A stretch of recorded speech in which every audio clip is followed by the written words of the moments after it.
27 साल का पीटर जिसने कभी सेक्स नहीं किया, पर अचानक से उसकी जिंदगी में कुछ ऐसा घटा जिसने उसे लड़कियों के लिए पागल कर दिया। कैसे? गाइस, अगर आप मुझे सुनना पसंद करते हो तो दिल खोल के लाइक, शेयर एंड सब्सक्राइब जरूरी से दे। तो चलो कहानी सुना जाए।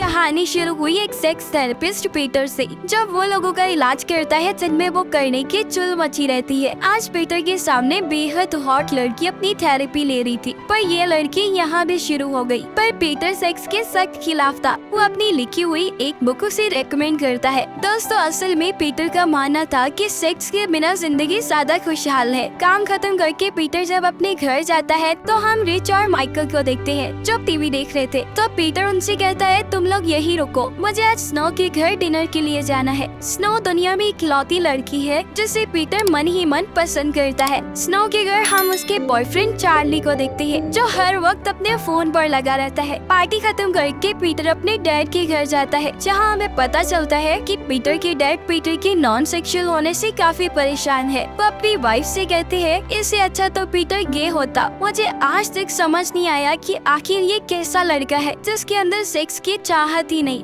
अगली सुबह पीटर जब अपने ऑफिस जाता है तो उसकी बॉस उसे एक बहुत अच्छी गुड न्यूज देती है कि उसकी लिखी बुक लोगों को बहुत पसंद आ रही है। इसके लिए एक बड़ी कंपनी उस पीटर का इंटरव्यू लेने वाली थी, जिससे उनके क्लिनिक की भी डिमांड बढ़ जाएगी। पीटर जब घर जा रहा था तो हम चार्ली को स्नो के घर के बाहर देखते हैं। असल में फोन में लगा रहने की वजह से इन दोनों का ब्रेकअप हो गया था, जिस पे पीटर स्नो के पास जाता है जो कि अपने ब्रेकअप से काफी अपसेट थी। वो पीटर से कहती है कि वो अब एक शेफ बनने के लिए स्ट्रगल करेगी, जिसके लिए उसने उसे हमेशा मोटिवेट किया था। स्नो को पीटर से बात कर काफी अच्छा लग रहा था। इसी बीच वो पीटर को किस करने लगती है, लेकिन पीटर तो सेक्स के सख्त खिलाफ था। पीटर का ऐसा बिहेवियर देखकर स्नो को काफी अजीब लगता है, पर पीटर यहाँ पर सॉरी बोलते हुए चला जाता है। यहाँ हमें ये भी पता चलता है कि पीटर का सर दर्द हुआ करता था। अगली सुबह जब पीटर सो रहा था तो रिच और माइकल इसके घर आते हैं, जो जबरदस्ती उसे बास्केटबॉल खेलने के लिए ले जाते हैं। जहाँ खेलते वक्त एक लड़का पीटर के प्राइवेट पार्ट पर बॉल मार देता है, जिससे वो वहीं बेहोश हो जाता है। तो जल्दी से रिच और माइकल पीटर को हॉस्पिटल ले जाते हैं, जहाँ पर पीटर का हेडेक फिर से शुरू हो गया। डॉक्टर उसके सारे स्कैन करते हैं, पर जब डॉक्टर पीटर का प्राइवेट पार्ट चेक करते हैं तो उसके टेस्टिकल्स बहुत छोटे थे, यानी उसकी बॉल। इसी वजह से पीटर नॉन सेक्सुअल था। अगली सुबह पीटर की रिपोर्ट्स आने पर डॉक्टर पीटर को बताते हैं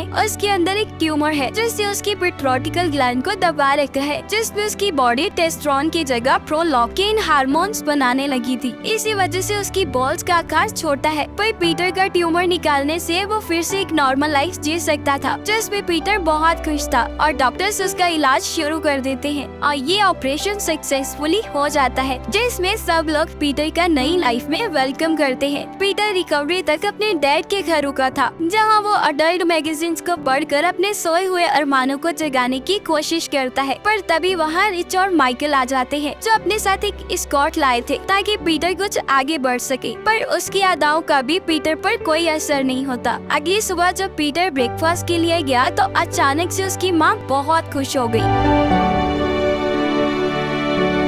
क्योंकि फाइनली अब पीटर खड़ा हो गया था। जिस पे पीटर जल्दी से तैयार होकर अपने घर चला जाता है, जहाँ माइकल पहले से ही मजे कर रहा था, जो देखकर पीटर फिर से खड़ा हो गया था। पीटर जल्दी से माइकल को भगाकर खुद को शांत करता है और यही काम वो दिन में कई सौ बार करने लगा था। एक दिन ऑफिस जाते हुए पीटर स्नो से मिलता है, जो उसे बताती है कि वो जल्दी एक कुकिंग कंपटीशन में हिस्सा लेने वाली है और अगर वो उसमें जीत गई तो लॉस एंजलिस के सबसे बड़े रेस्टोरेंट में उसे शेफ की जॉब मिल जाएगी। जो सुनकर पीटर बाहर से तो खुश था, लेकिन अंदर से दुखी। यहाँ से पीटर अपने क्लिनिक जाता है, जहाँ अपने पेशेंट की फैंटेसी सुनकर पीटर के भी अरमान जागने लगे थे। वो अपने अंदर हो रहे बदलाव से परेशान हो चुका था। तो पीटर सीधा डॉक्टर के पास जाता है, जो उसे बताती है कि ये हार्मोन्स के चलते हो रहा है। दोबारा पीटर कई सालों बाद सोकर उठा है तो तबाही तो मचाएगा ही, मतलब कि अब इसका ट्रिगर कहीं भी फायर हो सकता था। अगली सुबह पीटर का इंटरव्यू था, जहाँ अचानक से उसकी आवाज भारी होने से पूरा इंटरव्यू बर्बाद हो गया। पीटर इन सब से परेशान होकर अपने डैड के घर जाता है, जो उसे कहते हैं ये सब नॉर्मल है। ये सुनते ही पीटर उन पर चिल्लाते हुए वहाँ से चला जाता है, लेकिन पीटर के ऐसे बिहेव से उन्हें जरा भी गुस्सा नहीं आता, क्योंकि उन्होंने इस दिन का इंतजार पूरे 15 साल से किया था। अगली सुबह पीटर रिचर्ड और माइकल से मिलता है, जिनमें रिच पीटर से कहता है कि 22 को इसकी एनिवर्सरी है, उसे अपनी वाइफ को बाहर ले जाकर वो करना है जो वो अपने बच्चों के सामने नहीं कर पाता। इसलिए वो पीटर को अपने घर बेबी सिटिंग देने को कहता है, जिसके लिए पीटर मान जाता है। पर जैसे जैसे दिन जा रहे थे, पीटर की उत्तेजना उस पर हावी हो रही थी, जिस पे उसका पड़ोसी ट्विटर पर उसे दोस्त बनाकर मजे करने को कहता है। तो स्नो के आने से पहले पीटर कई लड़कियों के साथ अलग अलग जगह वो करता है। एक शाम क्लिनिक से लौटते हुए पीटर को चार्ली मिलता है, जो स्नो से सॉरी कहने आया था। अब जो स्नो घर पर नहीं थी, तो चार्ली उसे कहता है कि जब स्नो आ जाए तो तुम बस बता देना कि मैं आया था। कुछ देर बाद पीटर के घर की बेल बजती है, जहाँ स्नो थी। वो इन फ्लावर्स के लिए पीटर को थैंक यू बोलती है, पर पीटर ने यहाँ उसे ये नहीं बताया कि ये फ्लावर्स माइकल ने दिए थे। उल्टा वो स्नो को अपने साथ डिनर पर चलने को कहता है, जिसपे स्नो मान जाती है। तो पीटर अच्छे से तैयार होने लगता है, तभी उसे रिच का कॉल आता है, जो पीटर को अपने घर बेबी सिटिंग के लिए बुला रहा था। पर पीटर उसे मना कर देता है और स्नो को लेकर एक शानदार होटल में चला जाता है। स्नो को पीटर का ये सरप्राइज बहुत पसंद आता है, पर पीटर उसके सामने एकदम बिगड़े हुए लड़के की तरह बिहेव करता है। वो उसे फील कराना चाहता था कि वो बदल चुका है। वो उसे प्रपोज करने ही वाला था, तभी वहाँ रिच और उसकी वाइफ आ जाती है। असल में ये टेबल रिच ने बुक किया था।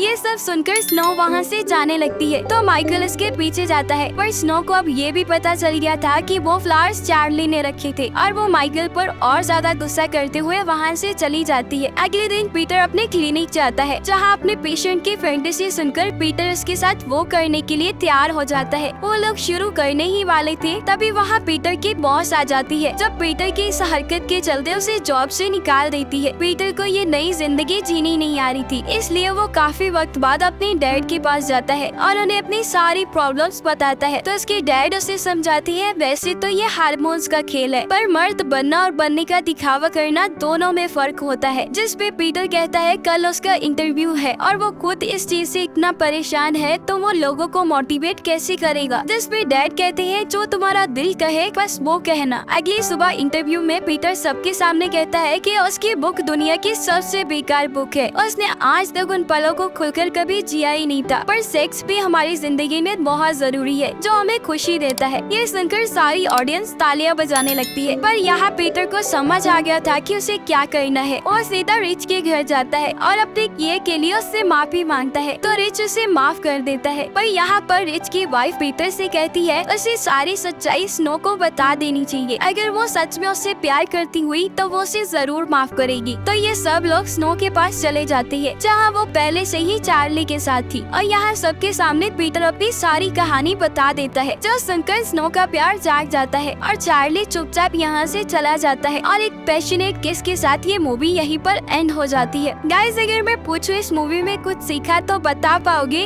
अगर हाँ तो कमेंट करना, अगर ना तो मैं समझ जाऊंगी। Thank you for watching.